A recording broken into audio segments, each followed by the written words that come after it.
Salam hörmətli izləyicilər, xoş gördük hər birinizi. Necəsiz? Bugünkü dərsimizdə sizlər üçün Xəzər xaqanlığı və Oğuz dövləti haqqında məlumat verəcəm. Hansı ki, öncəki videolarımda sizlər üçün erkən orta əsr türk dövlətlərindən olan Qərbi Hun, Ağ Hun, Göytürklər və Uyğurlar haqqında məlumat vermişdim. Dərsimizə keçək. Deməli, deyəcəyik ki, Xəzər xaqanlığı Qərbi Göytürk dövlətinin varisi hesab olunurdu. Qərbi Göytürk, yəqin ki, xatırlayırsınız ki, 1-ci Göytürk dövləti 6-cı əsrin 80-ci illərində parçalanma zamanı Şərqi Göytürk və Qərbi Göytürk dövlətlərindən parçalanmışdı və bunların da varlığına müvafiq zamanlarda 7-ci əsrin 30-cu illərində Şərqi Göytürkün, 7-ci əsrin 50-ci illərində isə Qərbi Göytürkün, belə deyim, aslı hala salınması Çin tərəfindən həyata keçirilmişdi. Lakin ümumiyyətlə Qərbi Göytürk daha da sonra süquta uğradıqdan sonra həmin torpaqlarda Xəzər xaqanlığı meydana gəlmişdi.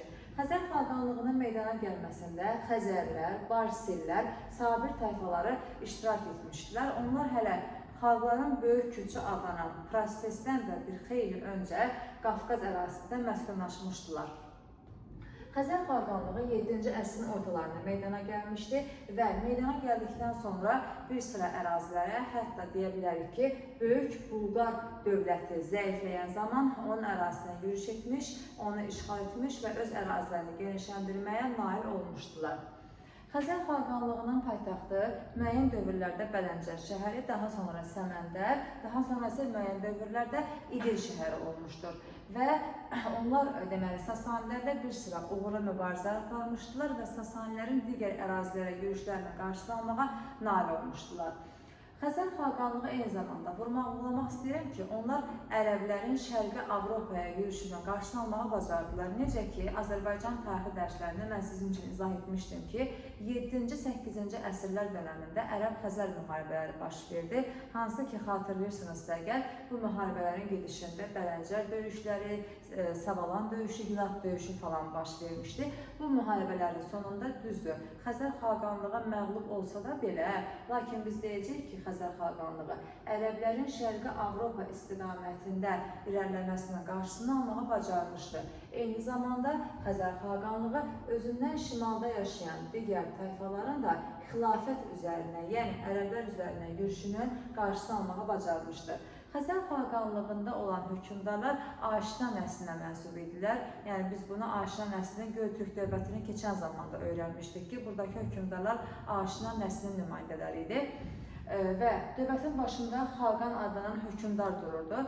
Xaqandan sonra, belə deyim, əsas ikinci nüfuzlu şəxs, ikinci vəzifəli şəxs burada Xaqan bəy adlanırdı. Bu Xaqan bəyi həm də Xaqanın, belə deyim, köməkçisi hesab olunurdu ki, ya daha doğrusu yəni Xaqanın köməkçisi hesab olunurdu və eyni zamanda vurğulamaq istəyirəm ki, hər dəfə ölkəyə yeni Xaqan, yeni hökmdar seçilən zaman bu Xaqanların boynuna kəmənd atılırdı və onların neçə il hakimiyyətdə qalmaq istəməsi məsələsi soruşulurdu.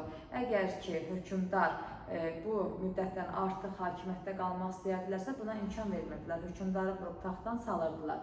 Xaqan bəy isə belə idi ki, ilk öncə vəzifəsinə başlamamışdan öncə odun üzərindən keçməli idi. Bunlar Xəzər xaqanlığına aid verilmiş idarəetmə sisteminin xüsusiyyətləri idi. Daha sonra 8-9-cu əsrlər dövrü Xəzər xaqanlığında Xəzər asayişi dövrü, əmin-amanlıq sülh dövrü hesab olundu və həmin dövr həm də Xəzər xaqanlığının ən güclü dövrü hesab oluna bilər. Çünki artıq həmin dövrdə Slavyan tayfaları, hansı ki bunlar Rus tayfalarının bir qoluydu, əvvəlki yəni Slavyanlar, daha sonra Ruslar adlanacaqlar. Slavyan tayfaları Xəzər xaqanlığından hesablaşmalı olurdular, ondan icazə alırdılar və Slavyan tayfaları onlardan icazə alaraq Desna və Dnepr çayı arasındakı ərazidə məskunlaşa bilmişdilər. Eyni zamanda Şərq Slavyanları Xəzər xaqanlığına vergi də ödəyirdi. Bu artıq onların güclü qüdrətli olmasını göstərirdi. Daha sonra kitabda mənbə hissədə belə bir məlumat qeyd olunur ki, 198-ci ildə Xəzərlərin və Barsillərin birləşmiş qüvvələri Çolaq qapılarından keçərək, yəni Dərbənd keçidindən keçərək Kür çayına doğru irəlilədilər və Kür çayının ətrafında məskunlaşıb səpələndilər. Və burada belə bir məlumat da qeyd olunur ki, qərbdə Ərdahandan, şərqdə Gəncəyə, şimalda Tiflisdən, cənubda İrəvana qədər ki, böyük bir torpaqlarda bu Xəzərlər və Barsilər məskən saldılar. Onlar eyni zamanda bəzi mənbələrdə Qarapapaqlar da adlanırdılar və bu tayfalar daha sonra 2-ci, 3-cü əsrlər dönəmində Borçalı adlı ərazini meydana gətirdilər. Məhz Barsi tayfaları tərəfindən öz adlarına oxşar Borçalı ərazisi meydana gəlmiş oldu 2-ci, 3-cü əsrlər dönəmində. Xəzər xaqanlığında əsas dil türk dili idi, türk-xəzər dili hesab olunurdu. Ölkədə yaşayan əhali demək olar ki, hamısı türklər idi. 8-ci əsr dövründə din cəhətdən burada Musəvilik dini meydana gəldi, Yahudilərin dini idi. Lakin eyni zamanda vurğulamaq istəyirəm ki, məhkəmə sahəsində ayrı-seçkiliyə yol qoyulmurdu. Belə ki, dövlət məhkəmələrində yalnız Musəvilik yox, eyni zamanda İslam dini, Xristiyan dini və digər dinlərə sitayiş edənləri nəzərə alırdılar və buna görə də məhkəmədə qərarlar verilən zaman heç bir ayrı-seçkilik qoyulmurdu.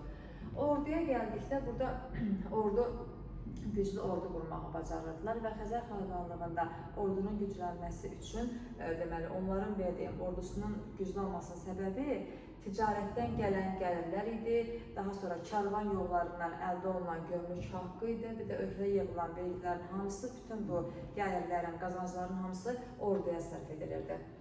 Lakin bu qədər güclü olmasına baxmayaraq Xəzər xaqanlığının ərəblərlə mübarizə aparması, Ərəb-Xəzər müharibələri, eyni zamanda Türk tayfası olan Peçenek tayfasının buraya tez-tez hücumlar etməsi ölkəni artıq yavaş-yavaş zəiflədirdi. 10-cu əsrin 60-cı illər dönəmində Kiyev knyazlarının bura qarətçi yürüşləri baş verdi. 965-ci ildə Kiyev knyazı Svyatoslav adlı şəxs burada gəlib Xəzər xaqanlığına sonuncu qarətçi yürüşünü etdi, Xəzər xaqanlığının varlığına son qoydu. Lakin bəzi mənbələr məlumat verir ki, 12-ci əsrə qədər Xəzər tayfalarının adları bəzi mənbələrdə çəkilmişdir. Dövlət kimi 965-də son qoyulur, amma tayfa kimi 12-ci əsrə qədərki mənbələrdə adları çəkilir.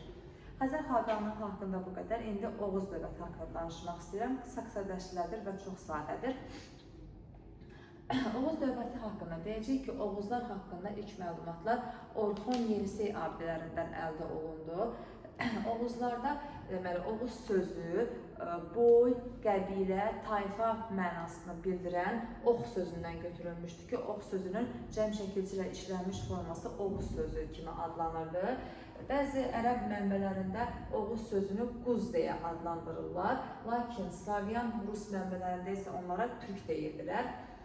Oğuzlar 2 qoldan ibarət olmuşdular. Boz ox qolu və 3 ox qolu.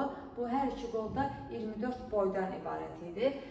Və bu Oğuzlar ilk öncə bir tayfa olaraq 1-ci Göytürk və 2-ci Göytürk xaqanlığının tərkibində onlardan asılı vəziyyətdə olub yaşamışdılar. Daha sonra isə bu xaqanlığa, Göytürklərə son qoyulduqdan sonra Uyğurların dövlətinin tərkibində onlardan asılı vəziyyətdə yaşamışdılar. Uyğurların da artıq süqutundan sonra onların yenidən müstəqilliyi əldə etməyə bacarmışdılar. Oğuz dövləti meydana gəlmişdi Mərkəzi Asiya ərazisində və onlar yaşayırdılar Seyhun çayı ilə Xəzər dənizi arasındakı ərazidə.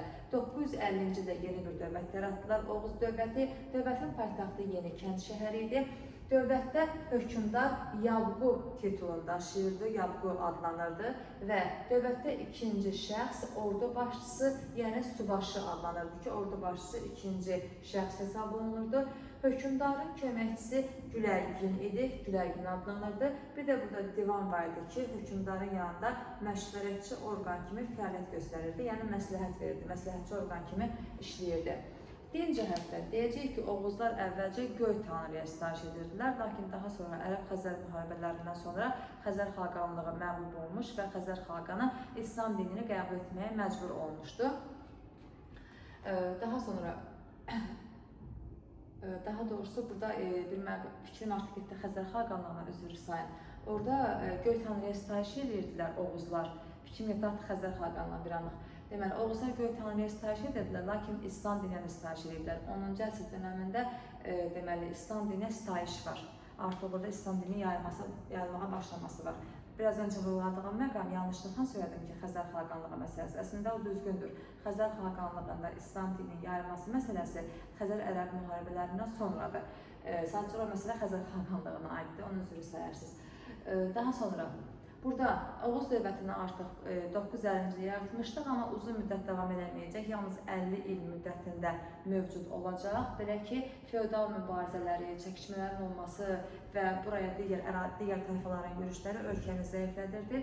Qıpçaqların 1000-ci ildə baş vermiş yürüş nəticəsində Oğuz dövlətinə son qoyuldu. Və onlar bura son qoyulandan sonra bu tayfalar bir qismi Qaradənizin şimalında, digər qismi isə Balkan yarımadası ətrafındakı ərazilərdə məskunlaşmışdılar. Dərsimiz haqqında bu qədər oldu. Sağ olun.